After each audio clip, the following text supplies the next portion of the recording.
The small ship touched down on the wet grass just as the sun was setting.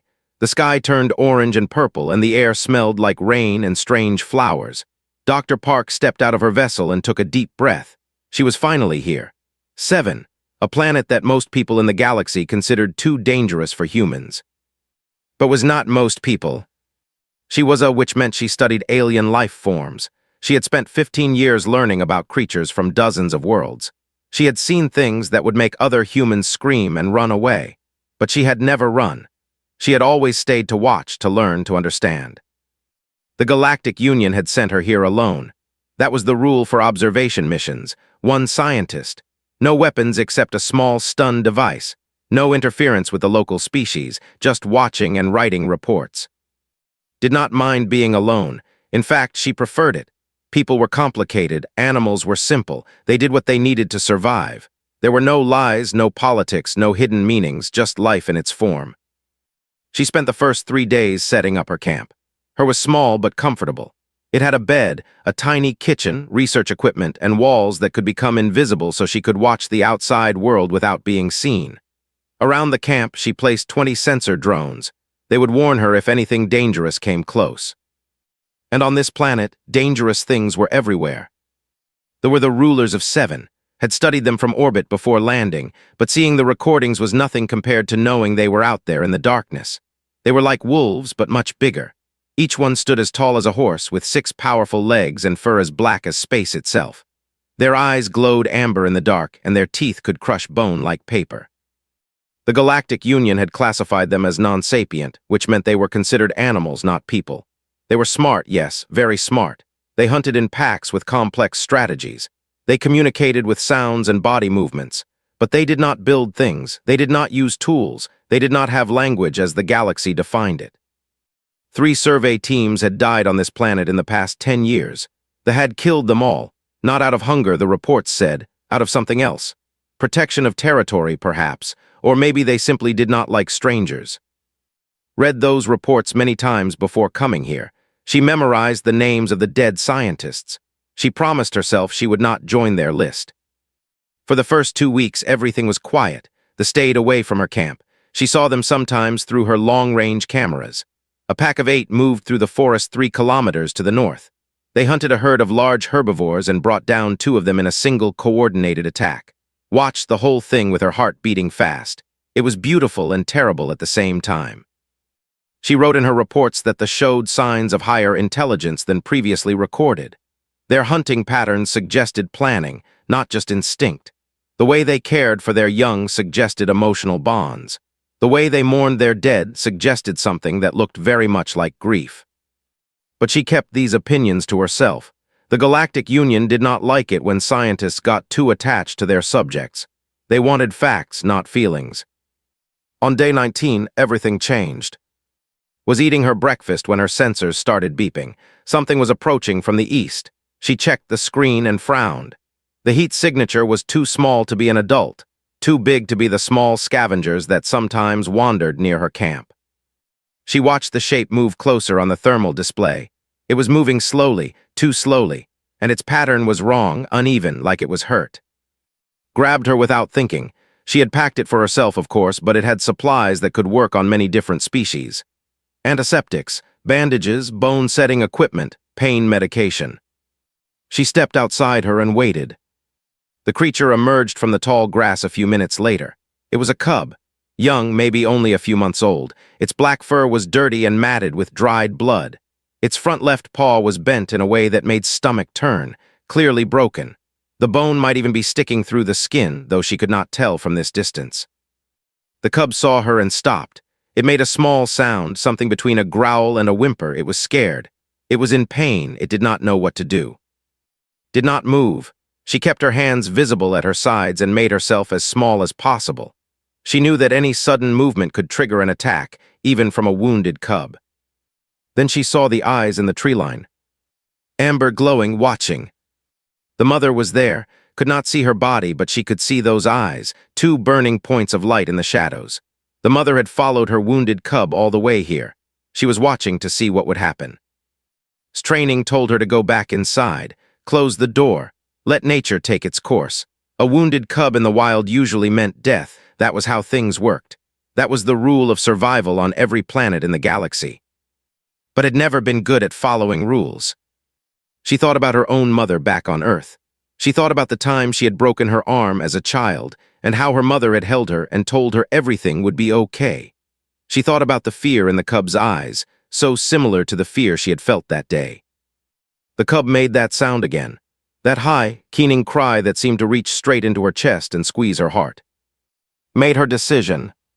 She knelt down slowly, keeping her movements calm and predictable. She opened her and laid out her supplies on the grass. Then she looked up at those amber eyes in the darkness. "I know you are watching," she said softly. "I know you do not understand my words, but maybe you can understand this." She pointed at the cub, then at her supplies, then at her own hands. "I want to help, that is all. I just want to help." The amber eyes did not blink. The mother did not move. Took a deep breath and began to crawl toward the wounded cub. She had no idea if she would survive the next few minutes, but she knew with absolute certainty that she could not walk away. Some things mattered more than survival. The grass was wet against knees as she crawled forward. Every movement felt like it took forever. The cub watched her with wide eyes, its small body shaking with fear and pain. Behind it in the tree line, those amber eyes never looked away. Had studied predators for 15 years. She knew that a mother protecting her young was the most dangerous creature in any ecosystem. On Earth, people feared lions and tigers and bears. But the most deadly attacks always came from mothers defending their bobbies. It did not matter how big or how small the predator was. A mother's love made even the weakest creature fight like a demon. And the mother was not weak. She was the apex predator of an entire planet. She could cross the distance between them in seconds.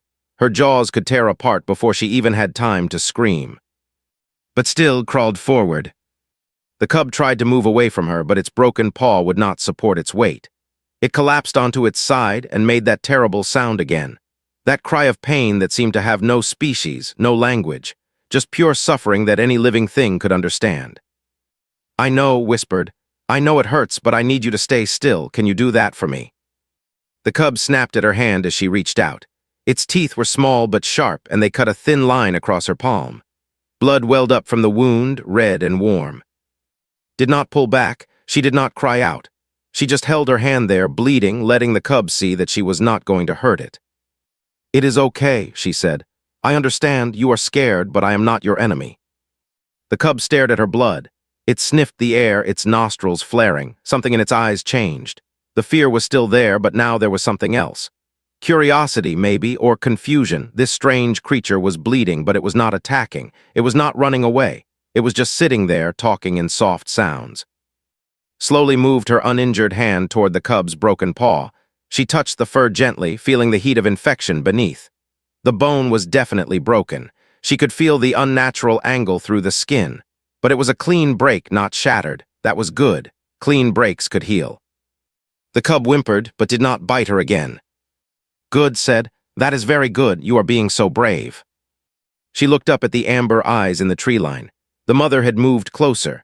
Could see the outline of her massive body now, a shadow darker than the surrounding darkness. She was close enough to attack, close enough to kill. But she was not attacking. She was watching. Understood then. The mother had brought her cub here on purpose. She had followed it to this strange camp with its strange smells and strange lights. She had watched it approach the alien creature that had invaded her territory. Maybe she did not know what was. Maybe she did not understand medicine or healing. But she understood that her cub was dying. She understood that she could not fix its broken paw with her teeth and her tongue. She understood that she needed help. And somehow, impossibly, she had decided to trust this stranger. "I will not let you down," said to those watching eyes. "I promise." She opened her and got to work. The first step was cleaning the wound. Used antiseptic wipes to remove the dirt and dried blood from around the break. The cub cried out and tried to pull away, but she held it firmly. She had to be gentle but also strong. Too gentle and she would not be able to help. Too strong and she would hurt the cub more. The second step was setting the bone. This was the hardest part. Had done this before on other species, but never on something so young and so scared. She felt along the break with her fingers, mapping out the position of the bones. Then she took a deep breath and pulled. The cub screamed, It was a terrible sound, high and sharp and full of agony. Felt tears running down her face, but she did not stop. She could not stop. Stopping now would only make things worse. The bone slid back into place with a soft click. The cub collapsed, panting hard, its whole body shaking, but the paw was straight again. The break was aligned. Looked at the tree line. The mother had moved even closer. She was fully visible now, her massive form blocking out the stars. Her lips were pulled back, showing teeth as long as fingers. A low growl rumbled in her throat, shaking the ground beneath's knees. But she did not attack. "Almost done," said her voice shaking. "Just a little more, please, just give me a little more time." She pulled out her splinting materials. The medical composite was designed to harden when exposed to air, forming a perfect cast around any limb. She wrapped it carefully around the cub's paw, making sure it was tight enough to hold the bone in place, but not so tight that it would cut off blood flow. The cub had stopped screaming. It was looking at her now with something that might have been wonder. This strange creature had hurt it, yes, but now the pain was less. The terrible grinding feeling in its paw was gone. Something was holding everything together, keeping it still, keeping it safe. Applied antiseptic gel to the wounds around the break, then wrapped everything in soft bandaging. The whole process took about 20 minutes, though it felt like hours. When she was done, she sat back on her heels and looked at her work. The cub's paw was wrapped in white bandages, clean and straight. It would heal. It might take weeks, and the cub would need to stay off it as much as possible, but it would heal. She reached out and stroked the cub's head gently. Its fur was softer than she had expected, like silk that had been left out in the rain. "You did so well," she whispered. "You were so brave." The cub made a small sound. Not a cry of pain this time, something else, almost like a purr. Smiled through her tears. Then she heard the footsteps behind her. She turned slowly, knowing what she would see. The mother was right there, barely 3 meters away. She was enormous up close. Her head was at the same level as even though was kneeling and the mother was standing. Those amber eyes seemed to glow with their own light, ancient and deep and full of something that could not name. "I helped your baby," said. "That is all. I am going to leave now. I am going to go back to my camp. You can take your baby home." She stood up slowly, keeping her hands visible. She took one step backward, then another, then another. The mother walked past her without a glance. She reached her cub and sniffed the bandaged paw carefully. She licked the cub's face, and the cub made that purring sound again. Then the mother turned and looked at. For a long moment they just stared at each other. Human and alien, prey and predator.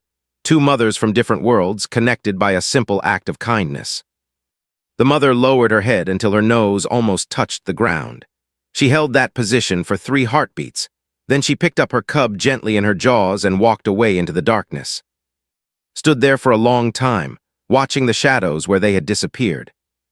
She did not know what that bow meant. She did not know if it meant anything at all. But she knew that something had changed tonight, something important. She just did not know what, could not sleep that night. She lay in her small bed inside staring at the ceiling, replaying the events of the evening in her mind. The wounded cub, the watching mother, the bow that might have meant everything or nothing at all. Her hands still hurt where the cub had bitten her. She had cleaned and bandaged the wound, but it throbbed with every heartbeat. A reminder that what had happened was real, not a dream, not her imagination. She had she had healed one, and she had survived. Around midnight, her sensors started beeping again. Sat up in bed, her heart jumping. She grabbed her tablet and checked the readings. Multiple heat signatures were approaching from different directions. Large ones, adult-sized. They were coming. For a moment, pure terror washed through her. They had changed their minds. The mother had decided that was a threat after all. She had gathered her pack, and now they were coming to kill the strange alien who had dared to touch her cub. His hands shook as she pulled up the external camera feeds. The night vision showed everything in shades of green and white. She could see the grass swaying in the wind.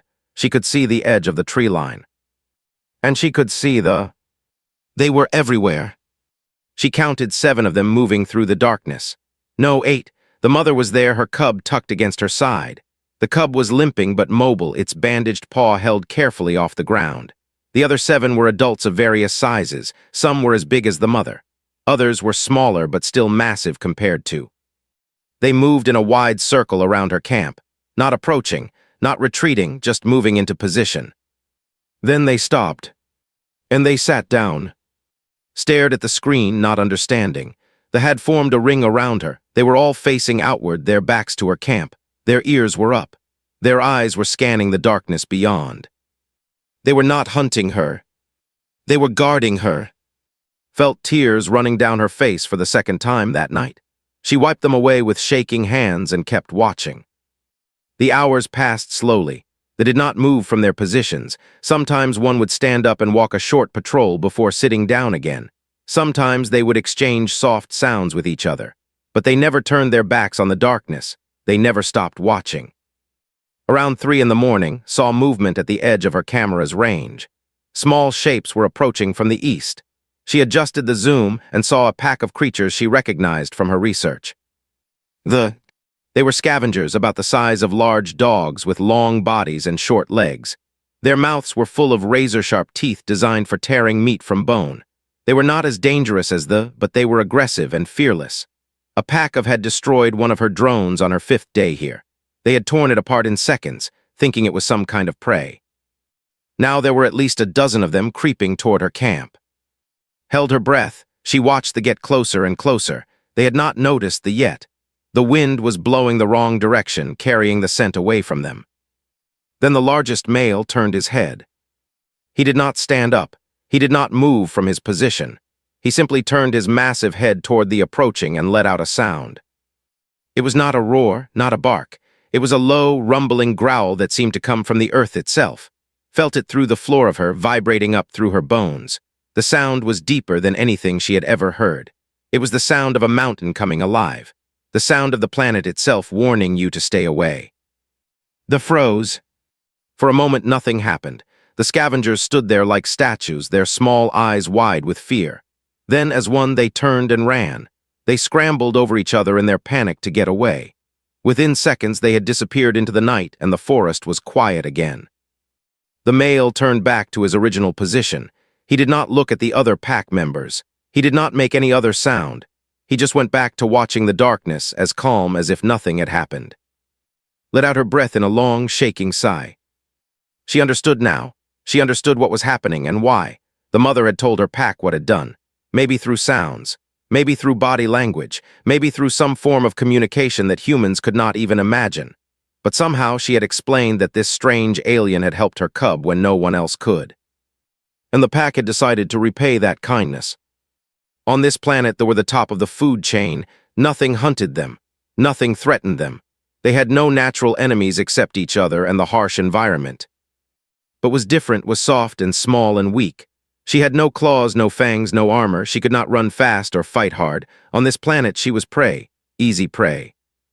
They knew that, and tonight they had decided that she would not be prey. Tonight she would be protected. Watched the screens until her eyes grew heavy. She watched them stand there silent guard, never moving, never resting. She watched the stars wheel overhead and the moons drift across the sky. Just before dawn, when the first light began to paint the horizon pink and gold, the pack started to move. One by one, they stood up and stretched their massive bodies. They exchanged more of those soft sounds with each other. Then they began to walk away, heading back toward the forest. The mother was the last to leave. She stood at the edge of camera range for a long moment, her cub pressed against her side. The cub looked healthier already. It was putting a little weight on its bandaged paw, testing it carefully. Then the mother turned and looked directly at the camera. Knew that was impossible. The camera was small and hidden. There was no way the mother could know it was there, but somehow she was looking right at it, right at. She made that bowing motion again, head down, nose almost touching the ground. She held it for 3 heartbeats just like before. Then she picked up her cub and vanished into the morning mist. Sat alone in her, surrounded by equipment and data and years of training that had not prepared her for this moment. She thought about all the reports she had read before coming here. All the warnings about the dangerous, aggressive, non-sapient predators of 7. Those reports were wrong. They were not just animals. They understood gratitude. They understood debt. They understood that a stranger had helped them when she had no reason to, and they had found a way to say thank you. Opened her research log and began to write. She wrote for hours, filling page after page with observations and theories and questions. She wrote about the cub and the mother and the night watch. She wrote about the bow and what it might mean. And deep in her heart, she knew that everything she thought she knew about alien intelligence was about to change. The weeks after that night were unlike anything had experienced in her 15 years of fieldwork. Everything changed. The planet that had seemed so hostile now felt almost welcoming. The predators that she had been warned to fear now felt like neighbors. The pack did not return to guard her camp every night, but they came often. Sometimes would wake up and check her cameras and see 3 or 4 of them sitting in their circle, facing outward, keeping watch. Sometimes she would not see them for days, and she would worry that something had happened to them. Then they would appear again, and she would feel a strange sense of relief. The mother came most often. She always brought her cub and could see it growing stronger day by day. After 2 weeks, she removed the bandages. The paw had healed perfectly. The cub ran around her camp in circles, testing its leg, and laughed with joy. The mother watched her laugh. She tilted her head to one side, studying this strange sound. Then she made a noise of her own, not a growl, not a bark, something softer, almost playful. Started leaving food outside her. Small offerings of dried meat from her supplies that did not need her food. They were perfectly capable of hunting for themselves, but they accepted her gifts anyway.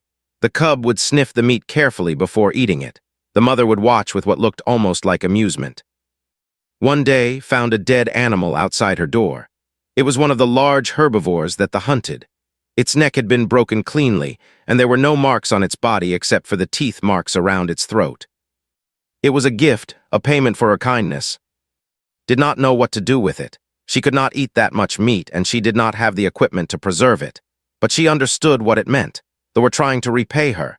They were giving her food because she had given them food. They were showing gratitude in the only way they knew how.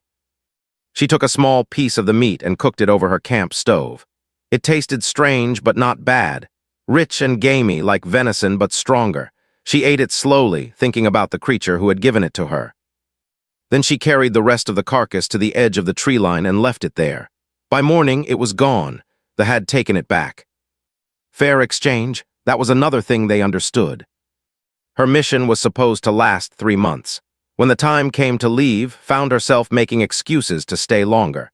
She sent messages to her superiors explaining that she needed more time. She had made an important discovery.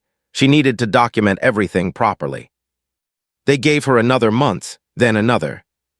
She knew she could not stay forever. Her supplies were running low, her equipment was starting to fail, and the Galactic Union was getting impatient. They wanted her report. They wanted to know what she had found. On her last day on 7, packed up her and loaded everything onto her ship. She moved slowly, taking her time, delaying the moment when she would have to leave. They were watching from the tree line. The whole pack was there, 8 adults and 1 cub that was not so small anymore. They sat in a row, their amber eyes following her every movement.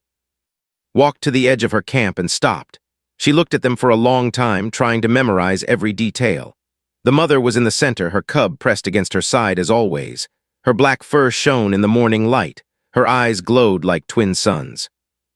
"I have to go now," said. Her voice was thick with emotion. "My people want me to come home. They want to hear what I learned here." They did not move. They just watched. "I want you to know something," continued. "I came here thinking you were just animals, dangerous animals, things to be studied and avoided. I was wrong." She paused, trying to find the right words. "You are more than that. You understand things that my people are still learning to understand. You know about loyalty and gratitude and family. You know that kindness should be repaid with kindness." She wiped tears from her eyes. "I am going to tell everyone about you. I am going to make sure they know what you really are. And maybe someday my people will come back here, not to study you, not to fear you, but to be your friends." The mother stood up. She walked forward, leaving the pack behind. She moved slowly, gracefully, until she was standing right in front of, close enough to touch, close enough to kill.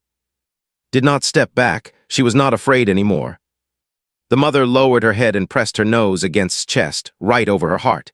She held it there for a moment, breathing in scent, learning her, remembering her. Then she stepped back and made that bowing motion one last time. Head down, nose to the ground, 3 heartbeats. The cub ran forward and circled its legs, rubbing against her like a cat. Its fur was soft and warm, knelt down and hugged it, burying her face in its neck. "Take care of your mother," she whispered, "and take care of yourself." The cub licked her face. Its tongue was rough like sandpaper but did not mind. Then it ran back to its mother and they both returned to the pack. Stood there for a long moment looking at them. Then she raised her hand in a wave. "Goodbye," she said. "Thank you for everything." She turned and walked to her ship. She climbed inside and started the engines. The vessel lifted off the ground, rising slowly into the air. Through the window, she could see the pack still sitting there watching her go. She watched them until they became small dots on the surface. Then she watched them until they disappeared entirely. Then she set her course for Station Meridian, where the Galactic Union Council was waiting to hear her report. She had a lot to tell them. The journey took 3 weeks, spent most of that time writing. She wrote about everything she had seen and experienced. She wrote about the cub and the mother and the night watch. She wrote about the gifts and the guards and the bow that meant gratitude. She also wrote about what it all meant for humanity. Humans had been trying to join the Galactic Union for 50 years. They had been rejected again and again. The other species thought they were too young, too emotional, too unpredictable. They did not understand why humans did the things they did. They did not understand human kindness. But they had understood. In one night, a so-called non-sapient predator had figured out something that the great minds of the galaxy had been debating for half a century. She had seen a stranger help her child for no reason at all, and she had responded with gratitude, with protection, with friendship. If they could understand humanity, maybe the rest of the galaxy could too.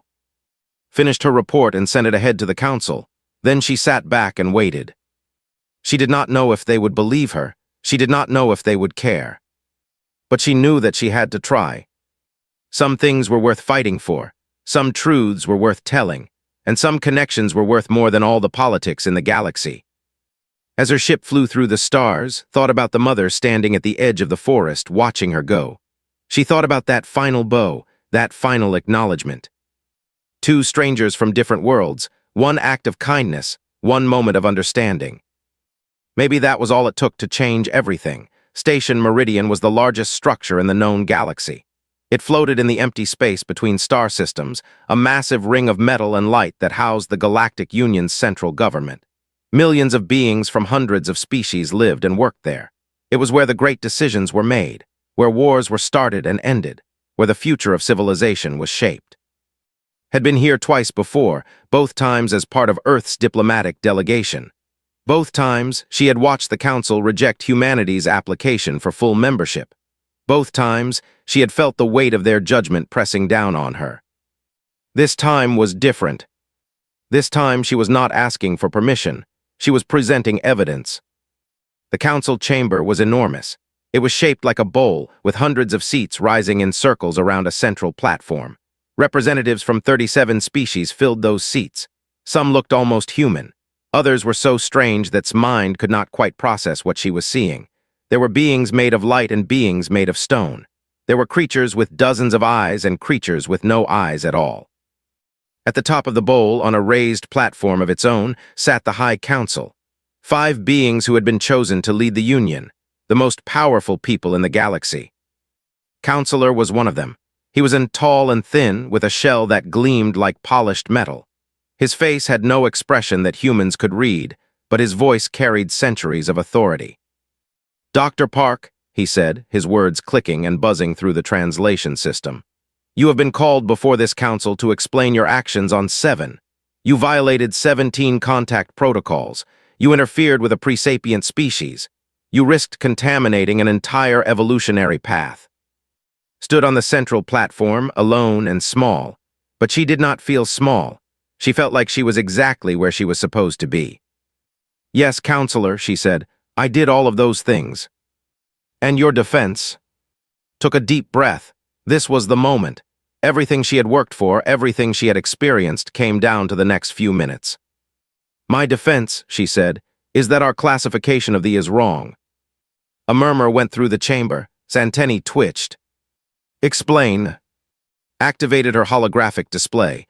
The chamber darkened and images began to appear in the air above her head. The wounded cub, the watching mother, the healing, the night watch. "This is the footage from my mission," she said. "I found a cub with a broken paw. Its mother had followed it to my camp. I made a choice to help." The images showed her crawling toward the cub, setting the bone, wrapping the paw. I expected to die, continued. A mother protecting her young is the most dangerous situation in any ecosystem, but she did not attack me. She watched. She let me help her child. The images changed to show the night watch, 7 massive predators sitting in a circle around her camp. That night the entire pack came to my camp, but they did not come to hunt me. They came to guard me. They sat there for hours, facing outward, protecting me from other predators. They stayed until dawn. The chamber was silent now. Every eye was focused on the glowing images above her head. They understood what I did, said. They understood that I helped when I did not have to. They understood that I took a risk for a stranger, and they chose to repay that kindness with protection. She paused, letting the weight of her words sink in. The Galactic Union has classified thee as non-sapient. You say they are just animals, but these animals understood gratitude. They understood debt. They understood that kindness should be answered with kindness. She looked up at the High Council. I am not here to argue about classifications. I am here to ask you a question. For 50 years, you have rejected humanity's application for full membership. You say we are too emotional, too unpredictable. You do not understand why we do the things we do. She pointed at the frozen image of the mother, bowing. She understood. In one night, she understood what this council has been debating for half a century. His mandibles clicked slowly. And what is that, Dr. Park? What did this creature understand that we have missed? Smiled. It was a sad smile, but also a proud one. She understood that humans do not calculate the value of compassion. We do not weigh the costs and benefits of kindness. We do not ask what we will get in return before we help someone. We just help, because it is the right thing to do, because we cannot watch something suffer and do nothing. She spread her hands wide. You think that is a weakness. You think it makes us unpredictable, dangerous. But they did not see weakness. She saw strength. She saw a being who would risk everything for a stranger, and she decided that being was worth protecting. The chamber was completely silent now, could hear her own heartbeat in her ears. Humanity is not asking you to understand us, she said. We are asking you to give us a chance. Let us show you what we can do.